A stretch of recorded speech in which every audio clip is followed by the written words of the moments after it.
Tzvi Lebetkin, the Rabbi from another planet. Please like, share, and subscribe, and ring that little bell. Ring the little bell so you're notified when new videos drop. You know, I was gonna record a review of SFX magazine today, but really, I'm a bit jiggered. This is the how many videos? 1, 2, 3, 4, fourth or fifth video I recorded. I recorded a lot of videos today. I'm offline. I'm offline at this moment. Actually, actually, probably not. If I put this video out on Saturday, then I'm probably coming back online. But I've been offline for Thursday and Friday, and most of Thursday night, Friday, and most of Saturday. But you know, I've been offline, so that's why I'm trying to get a lot of content made in advance. Why didn't I do this early in the week?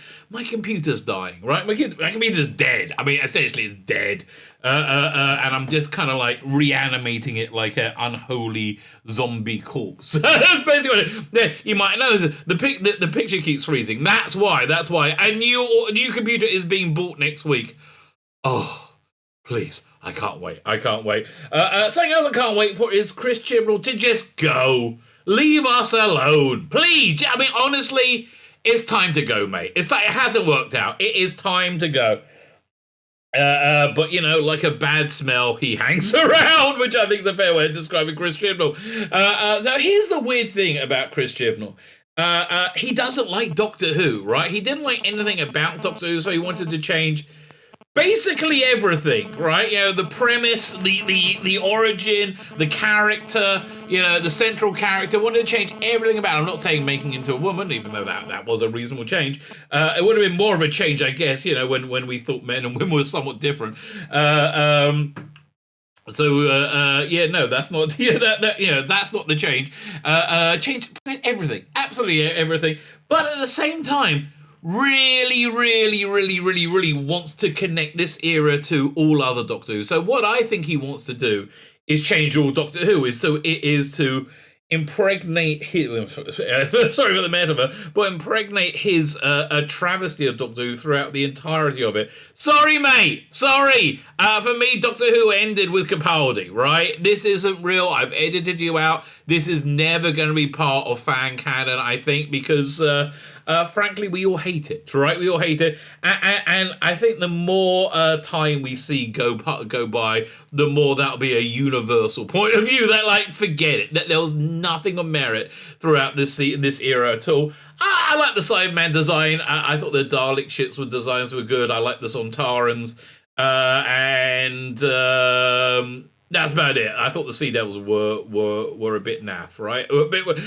Their weird facial animation just didn't make sense. They were like one of those little hand puppet things that you could squidge the face off. I didn't understand that at all. Anyway, there was two bits of news with the recent special, Lesbians of the Sea Devils. One, there were Sea Devils in it, although they weren't acting like Sea Devils at all. Lesbians of the Sea Devils. And secondly, there were lesbians in it who just discovered they're lesbians. The Doctor and Yaz had a lot of lesbian chat, but I think the biggest hoo-ha, the biggest deal was the trailer for their final turgid episode, which I think they're looking at as like the end of Doctor Who rather than the end of their era, right? This is like it seems like a 5 Doctor-y kind of thing. They're trying to put everything in it, and they can just think including a lot of classic Doctor Who, which they are, again, desperate to tie in. So we're going to be looking at Chris Chibnall's insane need, and it is an insane need to connect his travesty of Doctor Who with real Doctor Who. Like, because listen, mate, if you weren't such an incredible failure and loser, it would have happened automatically. But you are an incredible failure, an incredible loser, and that's why there's all this desperation. Fine, so we're going to be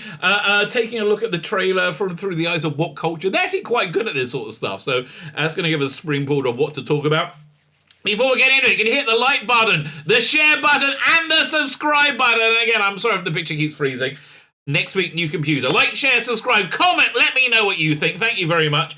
Like, share, subscribe, comment. Substack, sign up to my Substack. There's nothing going on my Substack right now because I just can't deal with that on top of everything I'm doing by my computer. I'm waiting for the new computer. But there's also a paid Substack Also, nothing going on. I will make sure the same by the end of the month. Oh my God, there's only 9 days to go. Better get a new computer quickly. If you join my pay subs, that will indeed help me buy the aforementioned new computer. So thank you very much. I am very, very grateful to everybody out there. I intend to give you stonking great content, as a mark of my appreciation. Fine.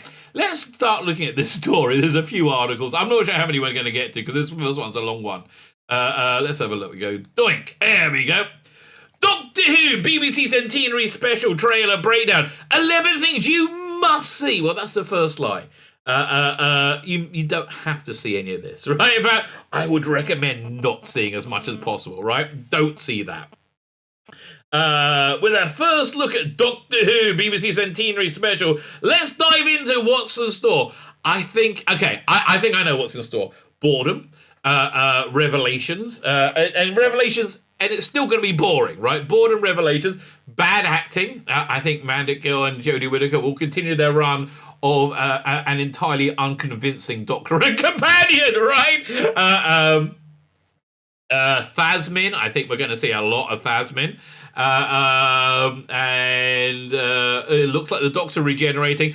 I have a theory, right? I have a theory that I've just come up with. I came up while I was recording the last video, or one before that. I know, they're merging into one for me right now, right? Where Christian, my first thing is Christian was going to retcon this era out of existence, right? He's going to do it himself. Even though we're seeing pictures of the Doctor seeming like she's about to regenerate there, I'm always positive we're not going to see who she's regenerating into. I get the feeling that Rusty Davies very, very, very much doesn't like Chris Chibnall's Doctor Who, right? Doesn't like it so much he came back for it, right? He basically came out of retirement.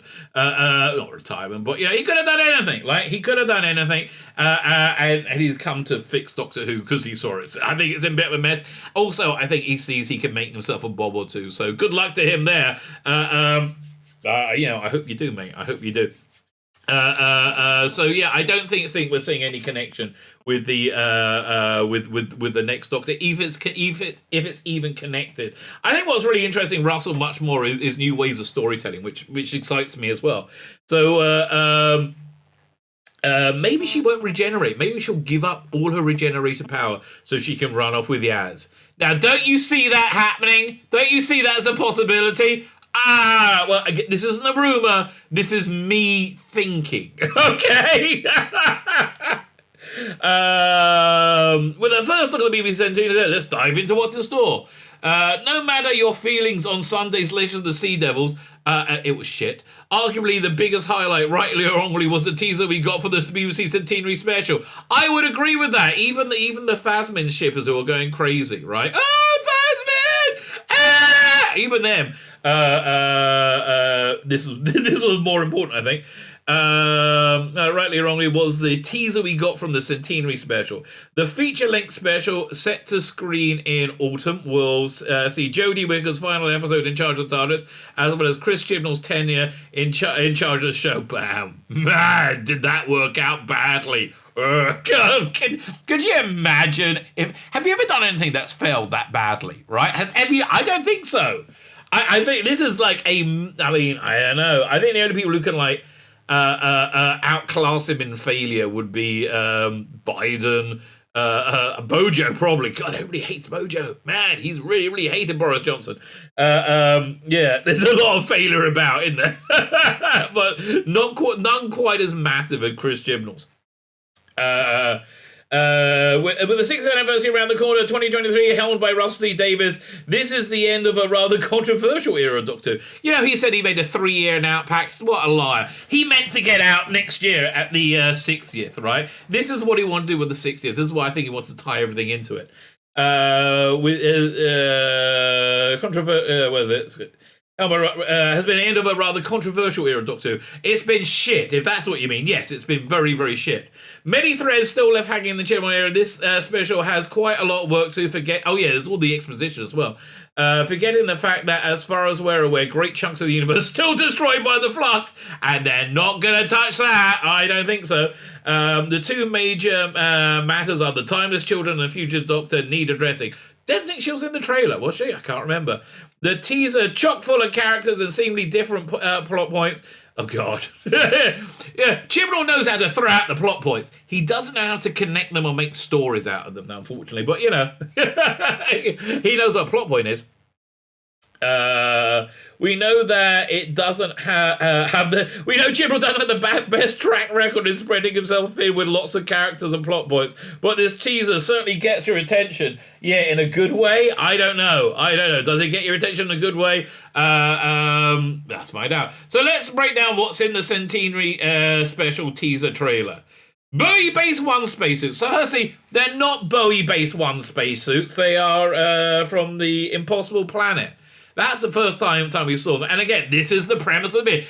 Chris Chibnall's desperate need to tie himself into the rest of Doctor Who, right? His desperate need. Oh, look! We have those in Doctor Who! We have this in it's the same thing! It's not! I am sorry. You paint an orange green, it's still a freaking orange. It doesn't turn into an apple. First off on the list, now arguably overused return of the Bowie Base 1 spaceships from Waters of Mars. And everything else, I mean, good God. The Orange spacesuit first made the iconic David Tennant's 10th Doctor as Time Lord Victoria. No! Look there, I've got the action figure over here. This is 100% from the Impossible Planet, right? Here, I'll put his little helmet on for you. There you go. Does it stay on?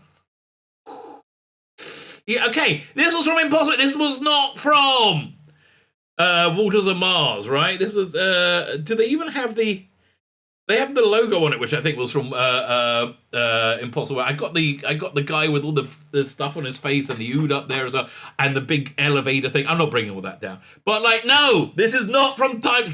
Idiot. The 11th Doctor sported the look in Series 7's hide, while 12th Doctor and Clara and Courtney all had copies for Kill the Moon. However, by then... Oh, God, Kill the Moon. Bad. Great performance. Terrible story.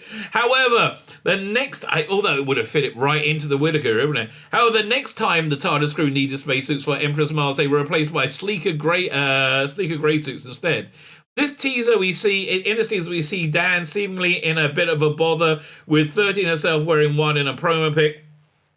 Wearing one in a promo pic. It's notable that Dan's helmet in the promo pic also is damaged, possibly from this trailer trouble. Damage? Oh yeah, so it is. The only real issue I can take away from this has been why does the Doctor have multiple of these when they're obviously worn. They obviously only wore one in the original episode, but that's a nerd's nitpick. I guess so. I didn't bring up whatever. The use of these suits in this special, however, will be juggling multiple locations rather than just staying earthbound. They were never earthbound. What the hell? So for better or worse, that's at least exciting. Nothing is exciting. Nothing is exciting. Don't get all head up. There we go. Next one. Vinder doesn't seem as friendly. Oh yeah. Okay. Well, at least he's only tying it into his era now. But yeah, I mean, obviously we will. Their story was half told. When I say obviously, no,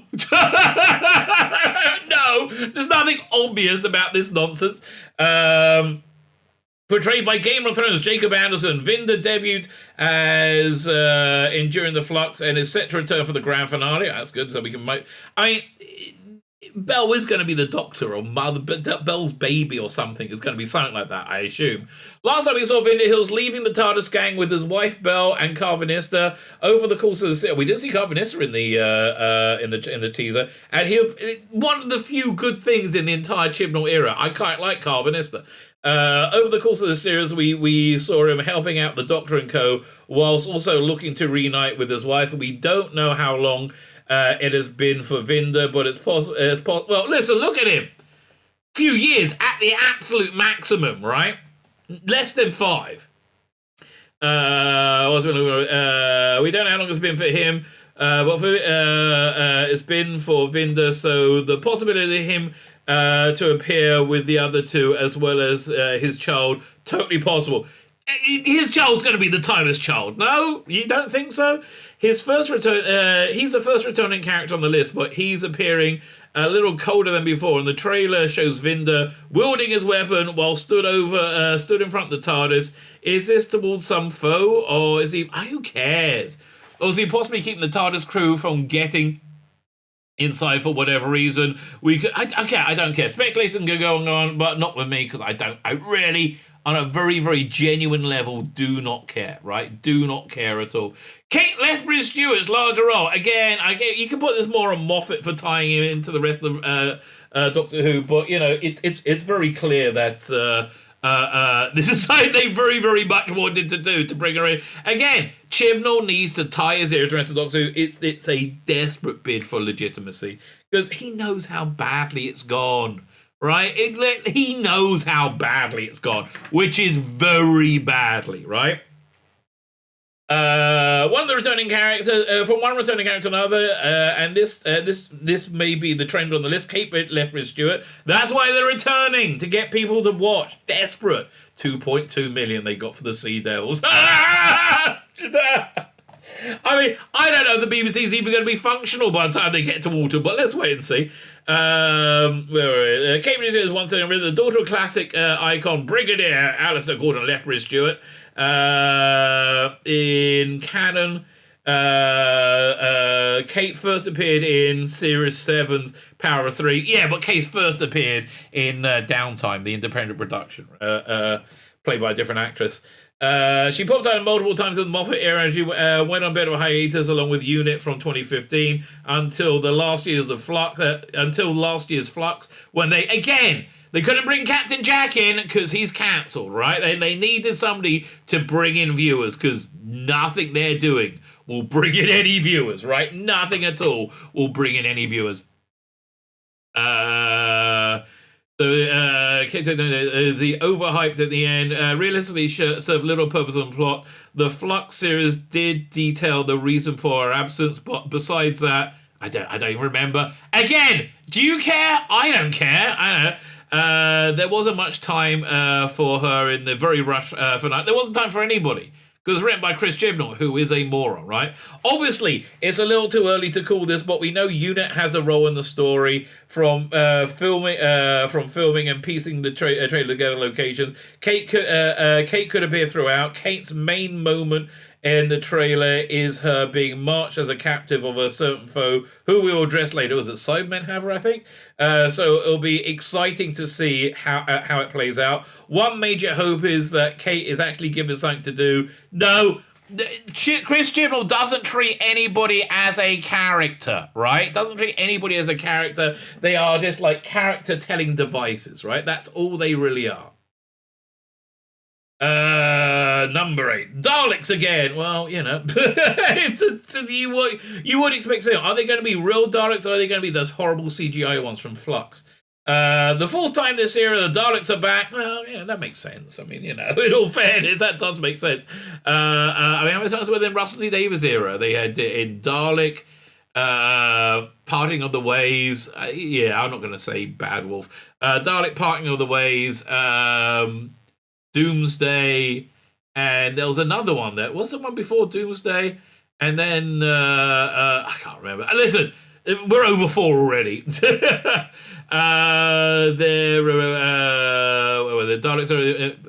Daleks are making their return only after just appearing in the New Year's special. They were retarded Daleks, right? They were mentally handicapped Daleks who couldn't open a door with a Dalek gun, right? It's like they couldn't shoot a door open.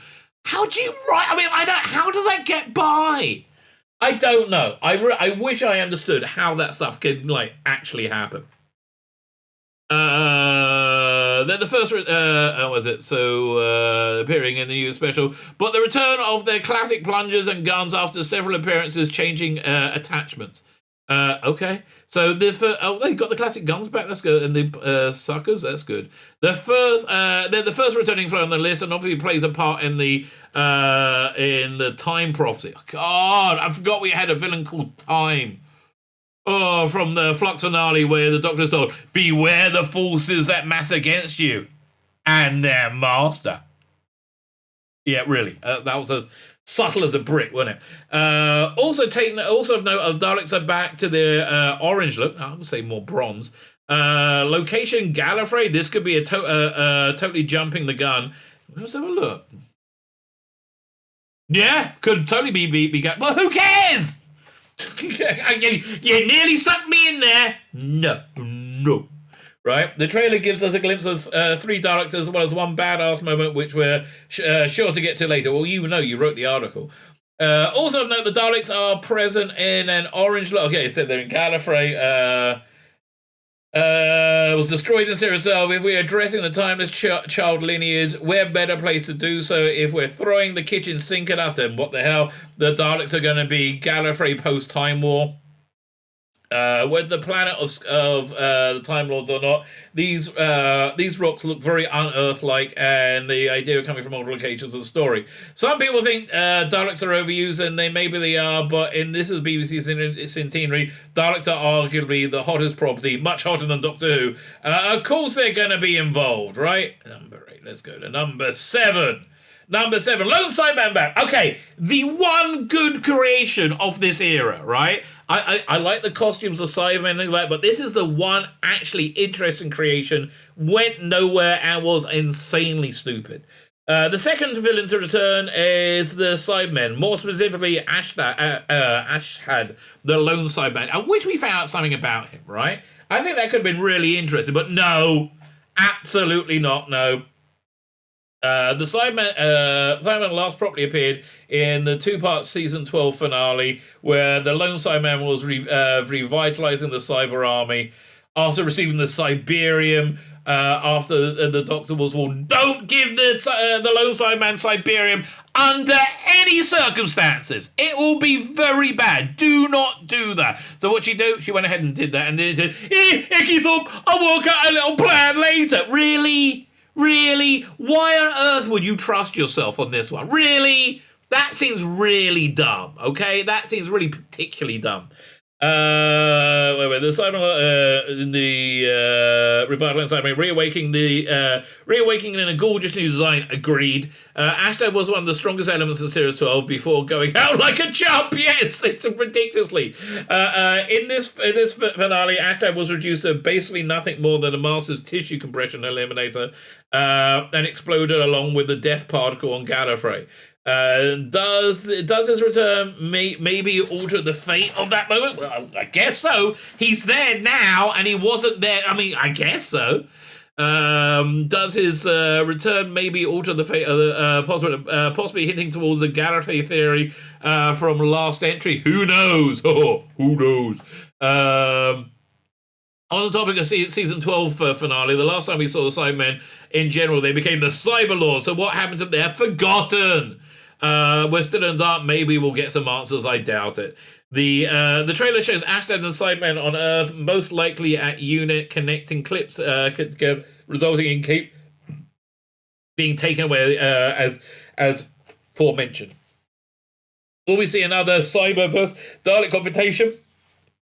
Or are these two foes on separate schemes and locations? Probably, really? I get the feeling they're all teaming up. Whilst right now it doesn't look to make any sense, and it won't make any sense after we watch it. It's going to make a lot less sense. At that point, to have this lone bad boy back is definitely a good thing. With a good writer. I mean, again, he was like the one good idea this whole era had. Tegan's back. Okay. Oh, so Tegan is back. For several reasons. Firstly, somebody sent me something that Janet Fielding wrote on her IMDb about the current era, which I haven't seen, but he just sent me the quote saying, the dinosaurs have 50 years of male Doctor Who. The rest of us want to move on. Really? If the rest of you wanted to move on, why aren't they watching this? Narrative hits reality over and over again. And yeah, okay, your narrative, people who wants to move on. If they want to move on, why is it failed? Why is it getting the lowest ratings ever? Why? Because TV audiences have changed in general? I would say it's because TV has changed in general into being low-class lecturing nonsense. Or in other words, what Doctor Who is. This is arguably the biggest one. I agree. Ata's companion Tegan, who has not aged well. Tegan Javanka. Inhabiting the TARDIS from Logopolis to Resurrection of the Daleks. Tegan, well, she stopped off a little bit in Amsterdam. Air stewardess Tegan travelled largely with the Fifth Doctor, most of the time in hope of returning to Heathrow. Go black with Struth, Doctor, this isn't Heathrow! Tegan left the TARDIS after a confrontation with the Daleks, where she simply leaves because she is tired of all the violence. It's just not fun anymore, Cobber. The death that follows along. That seems really. She had a great leaving scene, right? And that's probably one of her best scenes. And also, she wasn't in the boob tube, the season 20 boob tube of that, which she hated. Oh my God, hated. So famous story. So Peter Davison tells the story that they're walking in TC1 Television Centre, and she's wearing the boob tube, that white boob tube. She's bitching about it, pulling it out, it's a pain in the ass. And so Peter Davison said, Janet, stop for a second. Put your bag down, would you? Right? Put your bag down. Now, Janet, I want you to reach above your head as high as you can. And she did. Like the boobs popped out. At that moment, the camera crew walked in. And then about 30 years later, John Barrowman was waving his dick about. So, cancel them all. Are we going to cancel Janet Fielding for that or Peter Davison? I reckon Peter Davison would get cancelled if that comes out. Of course, I should have said that earlier. Because, the hate viewers, no, I was going to say hate viewers are giving up watching, but no, hate viewers, they love to hate. Hate viewers love to watch and love to hate. Tegan counted every major foe, and at times she counted every major foe in the possible, and so a possible rematch with the Daleks and Cybermen would be interesting, especially after the pain she's been a part of over the years. Okay, of course, her role in the story is unknown, but we see her dwelling not on having heard from the Doctor since departing in the TARDIS. Again, this is disrupting a long continuity, but who cares? It's not Doctor Who. Before later on raining hell with a machine gun on an unseen foe, Daleks, my guess, or Cybermen. This return seems similar to classic Sarah Jane Smith coming back in the RTD years, so we'll have to see how worthwhile it is. It's a gimmick. It's all that's what all this is. Phasmin is a gimmick. That's all it is. It's only a gimmick. But Tegan isn't alone. Who's with Tegan? Well, we know who's with Tegan. Ace, and they haven't aged well. I mean, especially Janet. Oh my God. What is it with the weird costume she's wearing? Don't really understand it. Ace is back. Ace, fellow ATIS traveller, TARDIS traveller, Ace returns as well. Ace hails from the opposite end of the ATIS to Tegan, appearing from Dragonfire to Survival, bookending the series as the final companion along with the Seventh Doctor. When we last saw Ace, she was walking off in the distance with the Doctor. Well, Ace has so many timelines and possible futures, there's so many ways they ended up. She was a countess in, what was it, 18th century Lithuania or something at one point. But they originally worked out with a hastily written thing on a back of a bag packet or a napkin or something. It was hastily written, is all I know. With great speech, right? Great saying, "Come on, Ace, we got work to do." As the clip shows, unlike Tegan, Ace has never actually written out the show, but by the TV movie, she was nowhere to be seen. However, season 27 taken place as explored in the expanded media, such as books and good old Big Finish. We know that we learn that Ace was sent off to Gallifrey to become a Time Lord. Although this is not on screen, it's unlikely to come up, but we can dream. It's never coming up, right? Never, ever coming up. I don't think so. Alternatively, her time on Gallifrey returned to Earth. Ace set up a charitable Earth. That's it, a charitable Earth. ACE, right? Sign pulled up by Sarah Jane in her spin-off, so it should be noted. Ace and 13 have met before in Sophie Alder's book at Child's End. Again, whether this is or not will be interesting since this contradicts that, doesn't it? We cannot wait to see Ace back on screen taking a baseball bat to a Dalek or two. See, this is why he's doing it, right? His insane need to connect his Doctor Who to real Doctor Who, right? It's why? Because this is legitimate Doctor Who, and you go, oh, what am I saying? This is what I'm doing. I doubt that it's going to work on the normies, right? The normies know this is not worth your time. And please, ITV, put something great on. I love that you put Britain Have Got Talent on the other side, but please put something fantastic on. Number 4, lots of guns. I noticed that, right? I noticed there are again, it's not very Doctor Who-y, is it? But it's Chris Chibnall, Doctor Who. This was a bit of an interesting entry. It seems strange to bring up the fact that characters wielding guns as if it's uncommon. Well, it's uncommon for, like, companions too. Generally speaking, guns in Doctor Who are relatively rare, I think. Unless you get into Caves of Androzani, then it's pretty darn common. Look, if you're outside of say, with Doctor Who, you're not seeing that many guns. You might see like an ancient Chinese firing piece. Okay, you're not going to see lots and lots of big guns for people firing. It seems strange to bring up the fact that characters wielding guns is uncommon in Who. But how many shots? Pun not intended. Do we need in one 30-second trailer? It's like a minute, I thought. No, most notably forgetting the fact that Dalek Cybermen have built-in weapons. The Doctor's friends and companions who all seem to be taking out arms as well. Right. Again, not very Doctor Who-y, is it? The trailer shows both Tegan and Ace, Vinda, Kate, and even Yaz all arming up for 13's last adventure.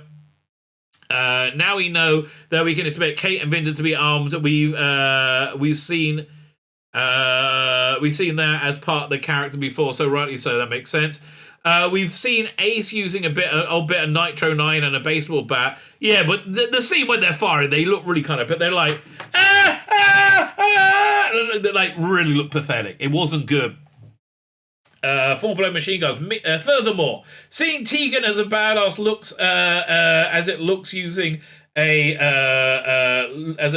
using a machine gun of sorts against her departure, saying she's tired of all the violence. Finally, Yaz pulling a gun in the TARDIS. That's definitely a question for your writer. Wants answer for. Yeah, no. It's just Chibnall screwing up, mate. It's just look. The only reason that Janet Fielding and Sophie Aldred are in it, I mean, other than they have they're normies that don't understand Doctor Who at all. But the only reason they're in it is because they had the Tegan Nissa thing where were they gay? No, I mean, listen, if you want to imagine you saw it on screen, fine. There was nothing on screen to indicate Tegan Nissa was gay, and then you had Survival, which had like lesbian overtones with Lisa Bauman. Again, I didn't really notice that. I noticed Happenings Patrol. That was reasonably obvious, but this not so much. This is therefore strange, bearing in mind, especially in New Who, how much the Doctor hates guns. Even if this occasionally missed in favor of action, there's therefore a definite noticeable the fact all that the Doctor's friends, surprisingly beside Mad Lad Dan, are in possession of weaponry. Wonder what's got them all under threat. Well, cancellation maybe. One can only hope. The Master is the main antagonist. I don't know if that's the case. Who's that? Is that Yaz he's with? I don't even recognise who he's with.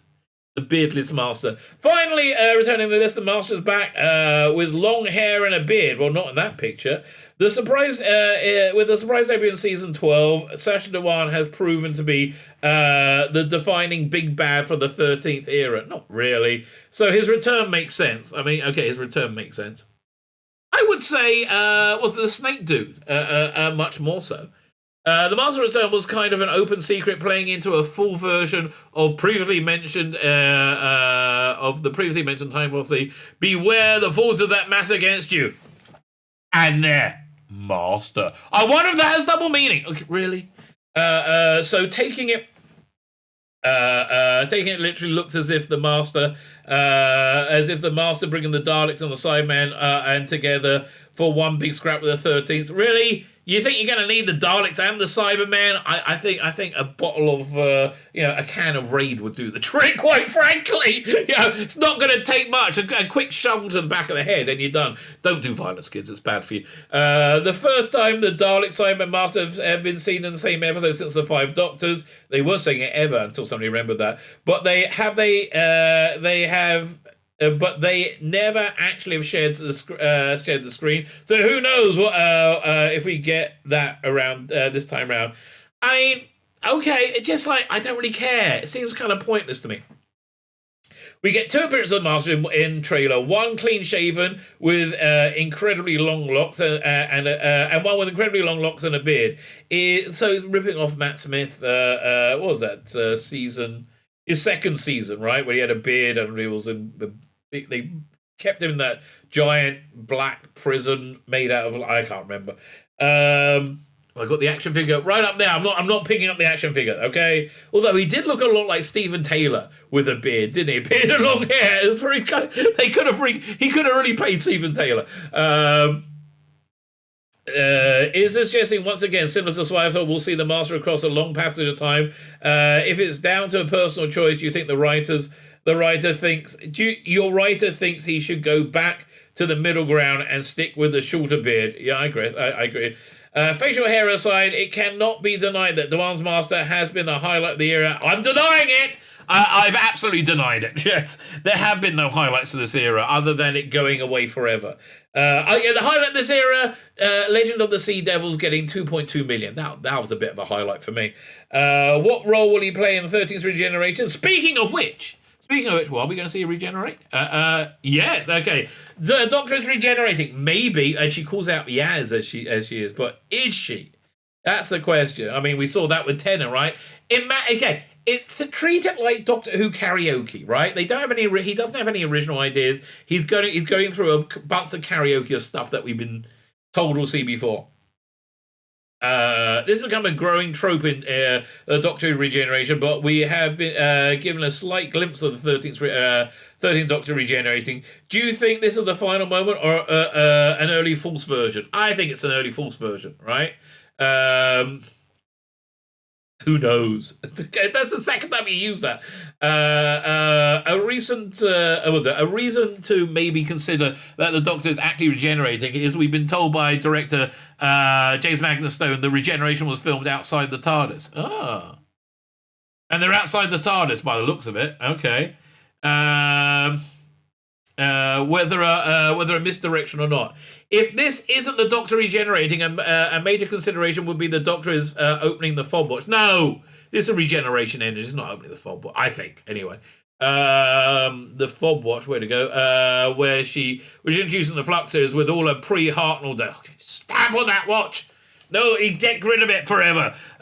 Some argue that leave this a secret and we're going to end Jodie's tenure rather than not answering her tenure's biggest questions. Again, that seems like something Chris Chibnall would do, wouldn't it? It seems like something Chris Chibnall would do. We've seen these fob watches before, notably in Utopia and the reinstating the memories of which result in the regeneration like this pouring out. No, he was already, when he opened the watch, he got himself. Darren Jacobi was mortally wounded and he regenerated somehow. I can't remember what was it. I can't remember what caused that regeneration.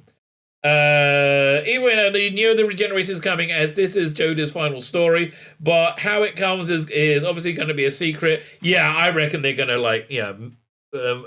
wrong foot you, right? I think they're going to try and do that. Whether we are still given a tease of it, it's only around 6 or 7 months away. God, that long. Help us from this episode, and we don't even know who's taking the TARDIS controls over. Maybe it won't. Maybe we won't at the end either. War game style. That's what I thought. That's what I originally thought. Finally, what else lies off screen? Well, I think Dr. Ruth is coming back, right? But again, I can't reiterate this strongly enough. Who cares? Why is this mystery doctor? The original plan, I think, was to pepper them all through the Doctor's regenerations. These like missing doctors, but thankfully that got lost with Corona. But again, Chris Chibnall's desperate need to connect his Doctor who's arrested. Why? To legitimize himself, right? Why does he need to legitimize himself? Because he's failed. That's why. On a final note, what else does the trailer not show us? Good Doctor Who. we hear countless rumors around Who episodes. Some backed up by filming, others pure speculation. But with so much on show in this 30 seconds of a feature length on show, what is being left? Well, what is being left a surprise? We have a few ideas. This is a celebration of the BBC and therefore Doctor Who. So they want as many eyes on it as possible, as the special as possible. You think you really do? You really want that? Because I've often said, the absolute worst thing that can happen to the BBC and Chris Chibnall is people watching their Doctor Who, which is magnificently awful, right? Magnanimously, well, not magnanimously. What's the word? Magnificently awful. We've already discussed two classic companions. What about any more? Could be. Chibnall himself once wrote and noted he would love to see the return of Ace Tegan as well as Amy and Rory. Good luck! Good luck. Oh, they're called in-demand actors, although Rory might get from Broadchurch. Weird casting as a vicar, I always thought. So will he complete his list? Maybe. Hope not. Or is the other monsters? The Sontarans are make a good shout as they're up in iconicness and they have the costumes. After the Daleks and the Cybermen are returning last year's with an incredible new look. They did look good. Those Sontarans did look good. What else? Other Doctors? I think so. Other Doctors, at least the Fugitive Doctor. If other Doctors should feature, it's her as a career, as an era created her. It's her as a era as this era created her. It would seem wrong still, knowing basically nothing after what are realistic glorified cameos. Only expect realistic glorified cameos. Only expect glorified cameos. Again, Chris Chibnall can't write character or dialogue, so they'll probably just be standing around. Either way, one thing this era has proved it can do is surprises. Nope. I mean, it surprised me how bad it was, right? It always exceeded my expectation in suck. So that was always quite impressive. Catch the trailer there. Fine. So I don't have time to get into any other articles, right? I don't really have time to get any other articles because... and I've got a bunch more articles about how he's desperately trying to tie his era into classic Doctor Who and other Doctor, real Doctor Who. Again, why is he doing it? To give himself legitimacy. Why does he need that? Because he's failed. He's failed completely. My name is Tzvi Lebetkin, the Rabbi from another planet. Please like, share, and subscribe. And ring that little bell. Ring the little bell so you're notified when new videos drop.